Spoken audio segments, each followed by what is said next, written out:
Building a Better Password. Hello, I'm Ken Ray, welcoming you to episode 184 of The Checklist, brought to you by Secure Mac. We got a special guest this week, one who turned a security-minded comic into a functioning, strong password generator. Bart Busschots will be along to introduce himself and tell us about XKPassWD. Then Google's building a better Nest. Well, a safer Nest, whether users want it or not. It seriously is a better way, and you can hear it all on this edition of The Checklist, brought to you by Secure Mac. Bart Busschots is another Apple-oriented podcaster, but he's more than that. He's a developer, a sysadmin, a tech dude through and through. And he's made a pretty neat password tool as well. We thought it would be fun to do a deep dive on some password stuff, and so we bring in Ireland's own Bart Busschots. Let's start with your bona fides. For people who don't know, who is Bart Busschots? Oh, that's a very existential question, Ken. Where to start? Well, it's a bona fides question. I mean, it's not like, when I was 5, I remember. But yeah, talk to us about your tech background so people listening to this tech show know why they should listen to this guy. So I was convinced, absolutely certain, that I was going to be an astronomer. That was my line in the universe. And I went off to university and to study mathematical physics, experimental physics, and they needed a fourth subject to make it for my degree. I needed 4. And I went, I don't like biology. I'm really not good at chemistry. Oh, computer science. That might be interesting. Distraction for a year. Well, I very, very, very quickly realized that I am not very good at mathematics. So the mathematical physics, not so good. The maths, not so good. So I ended up graduating with a degree in experimental physics and computer science. I like being a physicist on paper. I have never actually made a career in my physics half. I ended up going into what we call a postgraduate. I guess you call it graduate studies or something. And it was vaguely related to astronomy. We were writing software to help people to learn, and the MacGuffin we used was live access over the internet to real world-class telescopes from the classroom. That really got the students in, and then we were trying to teach them about science and stuff. It was fun. Well, now let me ask you. And then I realized that academia wasn't for me, and I accidentally became a sysadmin and a developer. Okay. See, that's what I wanted to ask you about, because the regular co-host of this show, August Trometer, isn't a security guy precisely, but he is a developer who takes the security side very seriously. I'm curious, actually, because Apple says everyone can code. That doesn't mean everyone is security-minded. I mean, right. Was it the time that you came up, you had to be security-minded? I mean, what is it about security for you? I think it's because I like to know how things work. And when you read it, you read a story about how, a hacker can do this and that and the other. And I'm like, but no, you can't do that by just going and clicking on these buttons. How can they do that? Yeah, I've had that discussion with the guys from Secure Mac before. They're like, oh, well, it's nothing to then go in and blah, blah, blah. And I'm like, well, it is something, because I have no idea how to do that. I'm curious, actually. I mean, do you suppose it's an old world, new world, or old school, new school kind of thing? I mean, when Apple is putting out something like Swift Playgrounds, I mean, that is made to make developing or programming as easy as it can possibly be. I mean, have we now made the tools kind of like fixing a car? You can't anymore. I mean, you can maybe, but I mean, it has to start with plugging your car into a computer that tells you what's wrong with your car. Have the tools for developing gotten to such a point now that you can get into developing without giving as much thought as maybe we used to the security side? That's such a double-edged sword. Because on the one hand, the more modern languages make it much more difficult to make the kind of catastrophic mistakes that it was trivially easy to make in the past. Mm-hmm. Like, the old languages didn't manage memory for you. You had to do it yourself, which meant that buffer overflows and all these traditional errors were extremely easy to make. Whereas nowadays, the languages take care of all that for you. So you can't write a buffer overflow in your own JavaScript code because you're not managing the buffers. JavaScript's looking after that for you.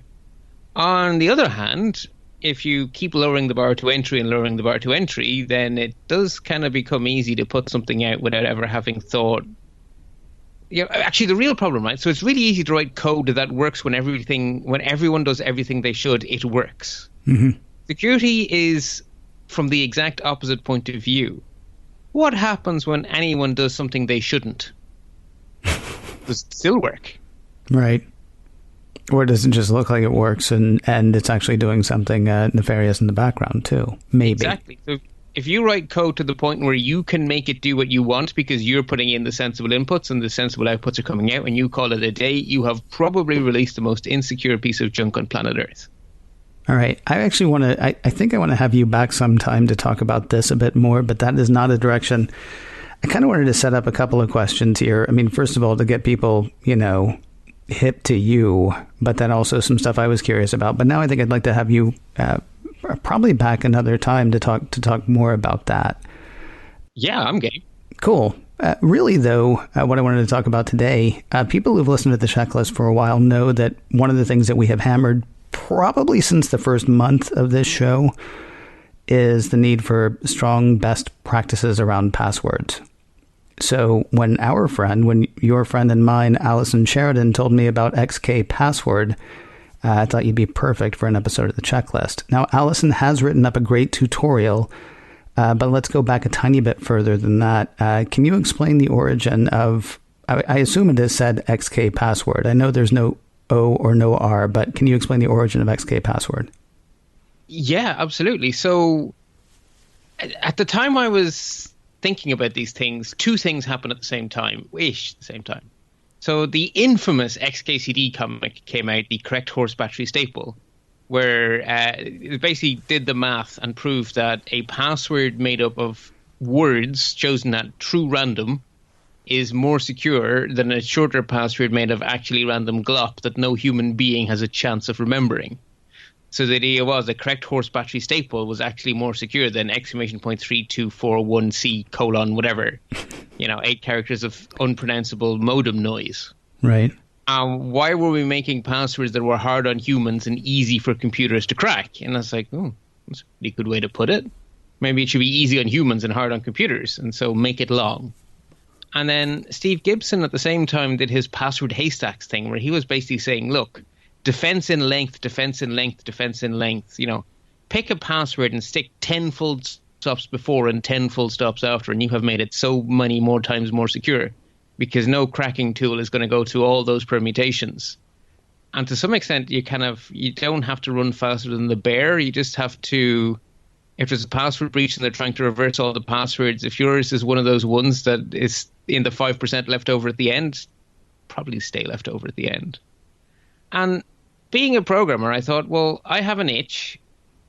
I can scratch this because that to me is why I love having the skills to write software, is because when I want to do something, I can. And so I created a tool that took the two ideas, make it long and use words, and mashed them together into this tool, which initially I called XKPassWD, and then later when I open sourced the actual Perl module that powers it, I called it HS XKPassWD for haystacks. So Steve Gibson gets the credit as well as XKCD. Let me ask you a question. Why, forgive me, because, so here's the thing I'm thinking about. Have you played the game Hot Lava for Apple TV or for Apple Arcade? I have not. I have heard about it, and it sounds mighty fun, but I haven't given it a go. Okay, so the thing that activates the agent in that are the three words sheep, lollipop, rainbow. Okay, so don't use that code. But here's my question: why would sheep, lollipop, rainbow be more secure than a bunch of stuff that I'm never going to remember? Is it just because I'm going to forget that stuff, or why is that an easier thing for a computer to crack? Right. So the way I think of it is, right, so if you're picking out things at random, the question is, how big is the bag of things you're sticking your hand into and pulling something out, and how many times are you doing that? So imagine it like playing Scrabble as a kid, right? You stick your hand in the bag and you pull something out. Well, if you're using letters, numbers, and symbols, every time you stick your hand in the bag, what comes out is one out of, say, 56 possibilities. If you take uppercase, lowercase, a few symbols, the digits, you can sort of wheedle it to be quite that big. And so you do that 8 times, and that gives a certain amount of probabilities of it being guessable. Well, the dictionary is effectively like the world's biggest Scrabble bag, but each individual thing you're pulling out is not one of 56 letters, but one of tens of thousands of words. And so if you pull out a few things from a bag that contains lots and lots and lots and lots of things, that's actually more combinations to try than pulling out less things from, more things, from the bag with less in it. Does that make sense? Well, I think so. I think this next question might help me a bit more. In Alison's write-up of this, she also references bits of entropy. Is that the number of times you're going to end up pulling out the same thing, or is that a different topic? It's the amount of randomness that goes into picking the password is ultimately what it's a measure of. So if you assemble an XK PassWD password that consists of 2 random digits followed by 4 random words separated by a randomly chosen character, then the question is, how many choices were there for each of the 4 digits? You multiply those numbers together. How many choices were there for the symbol? You multiply those choices together. How many choices were there for the words? You multiply all that together. And then you get the amount of choices. And then I don't remember the exact formula, but the amount of choices, I think it's the square root of or something, gives you the bits of entropy. It's just a measure of how much random had to go into making the password. And the reason you care is because imagine the person trying to crack your password. If they don't know anything, they're just trying to guess every possible combination in the universe. They're never going to get to a long password made of words. Right. But if they assume you started with a dictionary, and let's give them all the credit in the world, and let's tell them how we made our password. Tell them everything. We chose 4 digits, then we chose a symbol, then we chose 4 words. Even if they knew everything, how many things would they have to try before they would get your password? And entropy is just a way of measuring that. Now, if people want to check out what we're talking about, there is the tutorial that I talked about that Alison wrote, and we will have a link to that in the notes for today's show. Podfeet.com is where that would start, but we'll actually have a link so you can go straight to it. The other thing, though, is they can also just check out xkpasswd.net. Now, I will say I was taken in a good way with the number of variables that the user can input. Is that for the ease of remembering, or because some sites that require passwords require different things? What's with letting me have as much choice as I have? Both is the first answer to that. It sort of became the case that as I was writing the tool, I kept on thinking of things that would be cool to be able to do, and so I just made it configurable, and I made it configurable, and I made it configurable. And then I tried to use my own passwords around the internet, and different websites would come up with different blockers. Like, oh, no, you must be less than 64 characters. Oh, no, you can't be more than 32 characters. Apple wouldn't let you repeat the same character more than twice. There were just all of these little niggling and annoying rules. And so I just decided that it would be, why not make the tool have some options? And I may or may not have gotten carried away, but I'm a nerd, so that sort of happens from time to time. Now, when you and I were preparing for today's talk, I told you, I believe, a lot of time our talk with passwords, it really is kind of bare minimum. I mean, don't share passwords, don't reuse passwords. Past that, August and I tend to stop at, use a password manager. Mm-hmm. There are a couple of things on top of that, though. I mean, first of all, we want to make clear to people that XKPassWD is not a password manager. It is for generating a strong password or strong passwords, right? Yes. And so the way I see the two hanging together, right, because it's a very, very important point. This doesn't replace the need for a password manager, and a password manager doesn't replace the need for this, because I store all of the passwords I generate on that website in my password manager. Mm-hmm. So why don't I just use complete random glop, you might ask, right? The password managers will all offer you a password of absolute random, unreadable garbage. Yes. The thing is, it happens to me quite often that I am out and about on planet Earth at my parents' house, at a relative's house, at a friend's house, and I have to enter in one of my own passwords. And I have my iPhone, so one password is right here with me, and I bring it up on screen and I say display large, and it says ! -32114. I can't type it in. Whereas if it's a password from XKPassWD, I only have to glance at it a few times. Okay, digits, tick, tick. The words, tick, tick, tick, tick. I mean, it's typable. Right. And the other thing it is it's shareable over the phone. A place I use passwords from the site a lot is when I have to securely send someone a file. So I'll encrypt a zip, and then I will send the zip over email, and then the email will say, phone me for the password. And then I have to agreed over the phone a password is secure enough to withstand being hammered on, because email is the most insecure medium out there pretty much. So I have to assume if I've emailed that anyone could have it, so it has to be a strong password. Well, if it's an XKPassWD password, it's actually quite easy to do because most people can spell most words. Good point. All right, so here's the thing, because I want people to understand, we're not having Bart on because we're pushing this as a service. We're not having Bart on because we're pushing this as a thing, because it's not a service. I mean, it's free. It is a service, but it's free. I was going to say, the biggest danger here is that my server falls over in a heap and that I have to pay for more stuff. So the most likely outcome is that I lose money, not that I make any money. There you go. And the whole thing is open source. That's a ringing endorsement right there. The best thing that could happen is I could lose money. Really quickly, though, here's what I want to say. I don't believe, and Bart, you may have a different feeling on this. Mm-hmm. I'm not trying to get anybody to replace the passwords that they have currently. If they're using the strong gobbledygook and they're comfortable with that and going in and changing it from the thing that it already was and all that makes you nervous, whatever. All that's fine with me as far as I'm concerned. Bart may disagree. Here's the thing that doesn't, I think, cross a lot of people's minds. All of those strong passwords are nothing if your password to get into 1Password is 1234.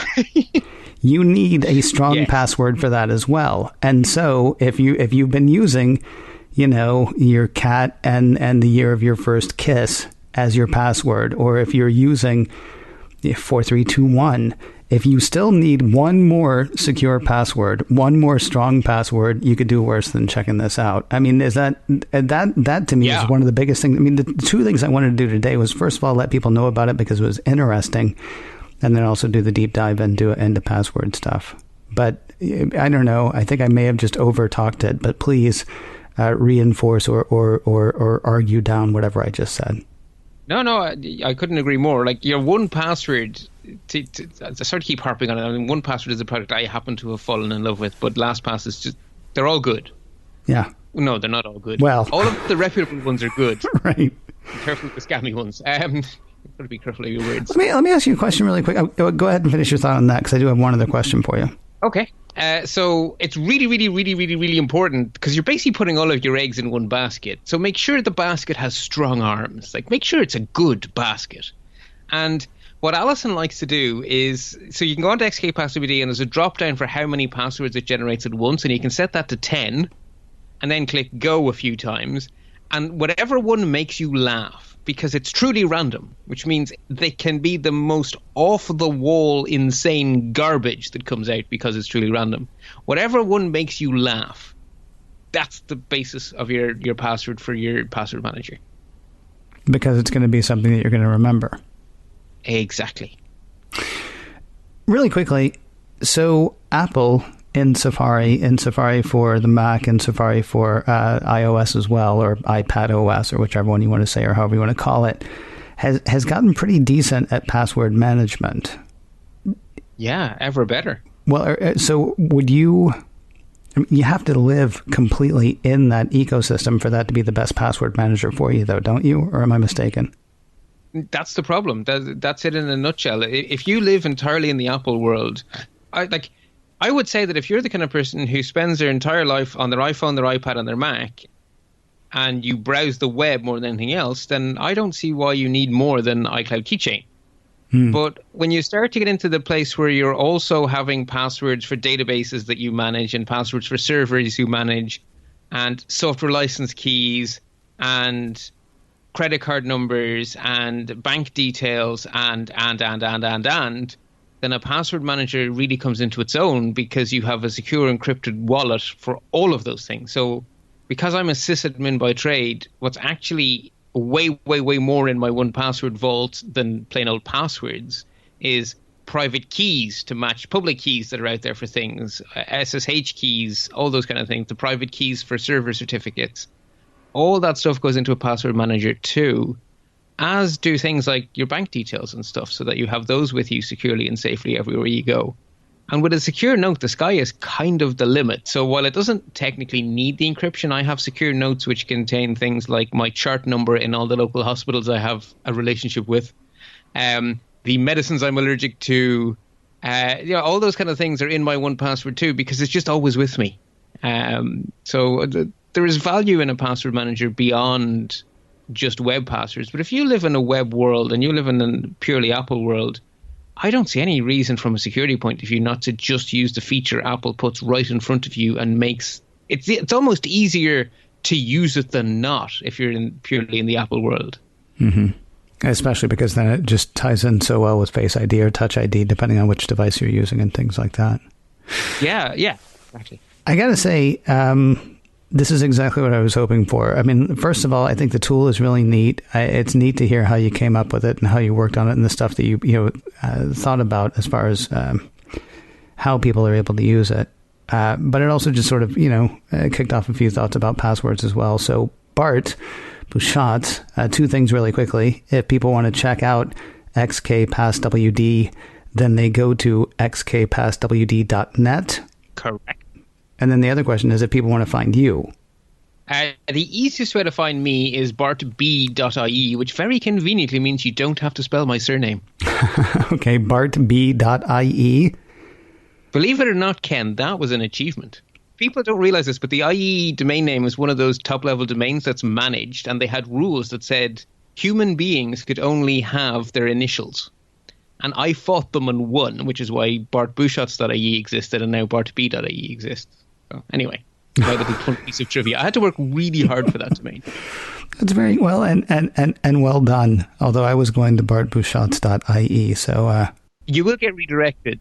I'll save a little time from now on and go to bartb.ie. Bart Busschots, thank you very much for spending time with us today. Absolute pleasure, Ken, and thank you so much for having me on. I love hearing your voice in an interactive way instead of just in a unidirectional direction.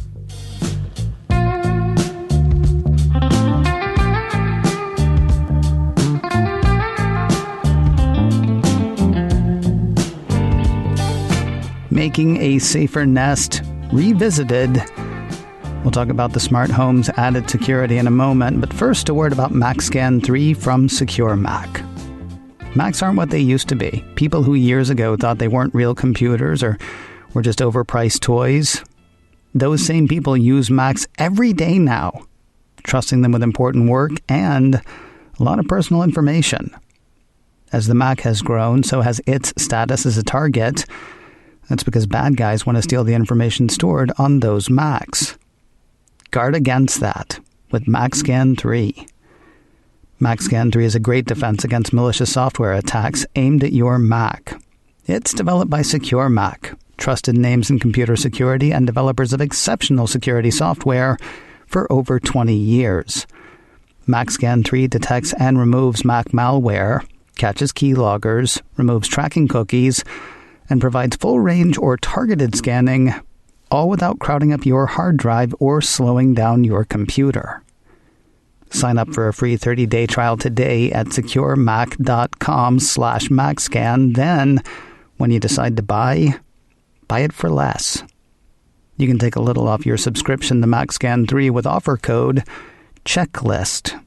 Try it first. Watch it kick those tracking cookies to the curb. Then when you're ready to buy it for less with offer code CHECKLIST at securemac.com/MacScan. We'll wrap the day with the relatively happy ending to over a year of excruciating stories. Earlier this year, says a piece from Engadget, Google revealed that all Nest accounts will require extra sign-in security starting this spring. For those who haven't enabled phone-based two-factor authentication or have migrated to a Google account yet, that means having to verify their identities via email-based authentication every time they log in. Now the tech giant has announced that it will begin enforcing that extra security measure for its Nest products starting this month. Engadget goes on to say that users will get an email from accounts@nest.com with a 6-digit code whenever they log in to verify that they truly own the account they're trying to access. If email's not the way they want to go, the piece says they can activate 2FA using their phone number or migrate to a Google account. Now, I say that this is the end of these stories, but I'm willing to bet it's not. While some people have blamed Google and Nest for hacks that were totally the fault of those people for what? Reusing passwords. You got to figure more people have had no problem than have actually had a problem. So those people are likely to be upset by the added step, which really is adding security. I can see the protest signs now. I demand my right to be insecure and blame somebody later. Of course, the sign of the counter-protest, all the way with 2FA. I should go into sign making. Hey, if you're looking for more security news and how-tos, the place to look is securemac.com/checklist. There you'll find notes for this show, for the last show, for all the shows that we've done, all the way back to the first one. And you can listen right there as well. It all starts in one place, securemac.com/checklist. Thanks again to Bart Busschots for joining us today. Remember, you can check out his password tool at xkpasswd.net. And if you want to get to know Bart, bartb.ie. If you have a question you would like to ask or a topic you would like to hear us hit, our email address is checklist@securemac.com. That address again is checklist@securemac.com. And if you can't remember that, please do remember this. You're listening to The Checklist, brought to you by Secure Mac. And we'll talk to you next week.